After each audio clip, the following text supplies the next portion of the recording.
j'espère que vous allez Salut, bien. salut. Moi, je m'appelle Flora. Et moi, c'est Fabrice. Le couple family de Standard Diva. Standard Diva, effectivement. Yes. Rapidement, pour ceux qui ne nous connaissent pas, on a fait une vidéo de demande en mariage en 2016. On a d'aujourd'hui, ça fait 4 ans. 4 ans. Exactement. Donc, cette vidéo, quand même, elle a eu beaucoup de vues. On parle de plus de 2 millions, je crois, sur YouTube et sur Facebook. Ça a vraiment touché beaucoup de personnes. On s'y attendait pas. On s'y attendait pas du tout. J'ai eu beaucoup de problèmes aussi avec les gars. Donc, s'il vous plaît, je sais qu'il y a beaucoup qui ont le caillou, la pierre doit me revenir. Mais non, s'il vous plaît, je suis un pauvre pécheur, un simple homme comme vous. Voilà, donc on a fait quand même un parcours dans notre fiançailles. Et puis là, maintenant, on est mariés depuis 4 ans, par la grâce de Dieu. Et bon, c'est ça. C'est que, pourquoi maintenant? La raison est simple. C'est que avec humilité, on a compris qu'une chose est de savoir, mais une autre chose est d'être. Pour avoir un impact, je pense que la sincérité et l'humilité de cœur doivent vraiment nous amener à pratiquer certaines leçons. Vous savez, dans la vie, on apprend plusieurs choses, mais quand tu communiques quelque chose, parce que tu le sais, c'est très théorique, hein, mais une fois que tu es dans la chose, quand tu es dans l'affaire et que tu vis cette chose-là, je pense que ton langage va changer. Et ta façon de parler aussi va changer. Ouais. Et c'est avec beaucoup d'humilité qu'on a voulu prendre le temps vraiment de se préparer parce qu'on avait des choses aussi à améliorer notre caractère. Et ensuite, en fait, dans le processus, vous allez voir, on va vraiment être transparent avec vous et vous parler de certaines réalités auxquelles on a été confrontés et en même temps des principes qu'on a appliqués parce que oui, on ne veut pas minimiser ce que le Seigneur a fait, mais on sait aussi qu'on n'est pas arrivé. Mais au stade où nous sommes présentement, le Seigneur nous a convaincus que c'est le temps de pouvoir vous partager notre histoire et puis c'est ça qu'on va commencer à le faire. C'est ça. Donc là, on va parler maintenant de notre rencontre. Il y a eu beaucoup de questions. Comment on s'est rencontrés? Fabrice et Flora, comment vous êtes rencontrés? On va commencer aujourd'hui. On va vous expliquer. Alors, la rencontre, j'ai envie de vous dire qu'on s'est rencontrés et on s'est re-rencontrés. Voilà. Je vais bien... En tout cas, on va vous expliquer ça. Comment ça commence? Ça commence, vous savez même déjà. Faut dire que tu es venu me détourner rapidement. Je ne suis pas venu me détourner. Lui-même, il est venu me détourner. Ah bon, nous, ça commence comment? Ça commence à l'université. À l'université, on avait une... À Montréal, au Canada. À Montréal, au Canada, parce qu'on est à Montréal, au Canada. Et on avait une cellule de prière qu'on avait faite avec nos amis de l'université parce qu'on voulait se retrouver pour prier et tout. Donc, on invitait nos amis de l'université à venir prier avec nous. Et c'est comme ça que en 2010... je crois, moi je dirigeais le groupe musical de la cellule de prière. Donc j'arrive un vendredi, c'était le vendredi qu'on faisait la cellule de prière. J'arrive un vendredi, je vois un nouveau. Je dis à mes copines, hé, c'est qui ça là? Le gars il est joli. Elle m'a dit, hé Flora, c'est quoi ça là? Flora, doucement. Je dis, non, j'admire seulement la créature du Seigneur, laissez-moi les filles, j'admire juste. Et puis bon, c'est resté comme ça. Moi je venais plus trop à la cellule de prière parce que j'avais beaucoup de challenge, je devais beaucoup bosser pour finir mon baccalauréat, mon bachelor en actuariat. Donc, ça a continué comme ça. On a pris les numéros à la fin de la cellule de prière. Bon, on ne se parlait pas forcément. Hein.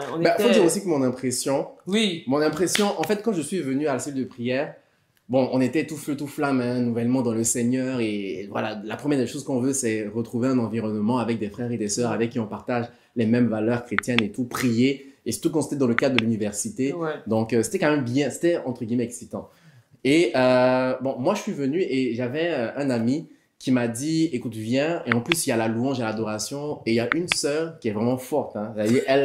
Elle gère les chorales, elle chante. Donc, dans ma tête, moi, je voyais en fait une Beyoncé, tu vois. Je voyais la go qui allait vraiment gérer, qui allait chanter, puis elle allait commencer à pleurer. Je me suis dit, ok, d'accord, je vais me préparer tranquille, j'arrive. Et puis, bon, le moment de louange commence, l'adoration. Bon, je me dis, c'est normal, quoi. Je pleure pas, je ne tombe pas, je sais pas. Et, je sais pas, j'avais une impression, c'était comme si c'était une fille qui était orgueilleuse ou bien, je sais. C'est son impression, hein, c'est pas comme... Bon, c'est mon impression, c'est comme ça que je me suis dit. Donc, du coup, en fait, ça n'a pas été le coup de foudre, en fait. Ça n'a pas été le waouh, je veux la connaître et tout. Donc, bon, je me suis dit, bon, c'est normal, c'est une personne qui est normale. Oui, puis, même comme amie, hein. Exactement. Donc, en fait, le coup de foudre n'a pas été là dès le début. Bon, à son niveau, peut-être que bon, j'avais des attraits physiques qu'elle aimait bien. Mais et ça se limitait là. Exactement, exactement. Donc, en gros, en fait, c'est que, voilà, le Seigneur a fait en sorte qu'on se rencontre dans un cadre d'une cellule de prière, Ouais. avec des jeunes, avec qui on partage, on priait ensemble et tout. Donc, il y avait quand même une bonne base, j'ai envie de dire, un intérêt commun qui était Dieu. Exactement. Voilà. Donc, à la fin de la cellule de prière, il se présente, on présente les nouveaux, donc il se présente, voilà, je m'appelle Family Fabrice, il dit son nom et tout, tranquille. Et on prend les numéros toujours des nouveaux. Donc, bon, on se parle pas plus que ça. Et je pense 2 semaines après, vu que moi, en tout cas, 2 semaines après, je fais un rêve. Donc, je fais un rêve où je vois un tonton que j'ai vu il y a longtemps, mais que les parents connaissaient. Donc, je me réveille, je vais vers ma maman. Je dis, maman, tu te rappelles pas du tonton qui s'appelle comme si je commence à décrire le tonton que j'ai vu dans le rêve, mais dont je me rappelle du visage. Et elle me dit, oui, c'est monsieur Fameni François et tout. Je dis, oui, maman, tu te rappelles, il habitait tel là-bas en Côte d'Ivoire, ceci, cela, avec ses 2 enfants qui s'appelaient Fabrice, Frédéric. Et puis, je parle comme ça, mais je fais même pas de lien. Elle me dit, oui, mais ça fait longtemps, c'est perdu de vue et tout ça. Donc, on arrive en décembre. En décembre, vers Noël, je pense que Fabrice était en train d'appeler tout le monde pour savoir comment ça se passe, les fêtes et tout. Il m'a appelé, on s'est parlé normalement comme si de rien n'était.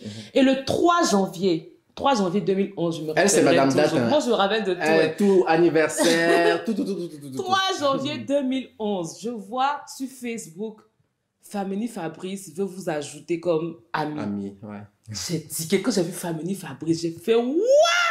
C'est lui! Attends, donc je l'ajoute sur le coup. J'appelle ma maman qui est au travail. Maman, tu te rappelles pas du tonton qui s'appelait Fameni François, qui avait ses fils Fabrice et Frédéric, là, j'ai retrouvé Fabrice. Maman, je le connais, nanana. Donc j'appelle Fabrice aussi. Je dis, tu es mon cousin! On se connaît depuis la Côte d'Ivoire! Vu que on a grandi, on est né, on a grandi en Côte d'Ivoire et puis voilà, donc on s'est perdu de vue après.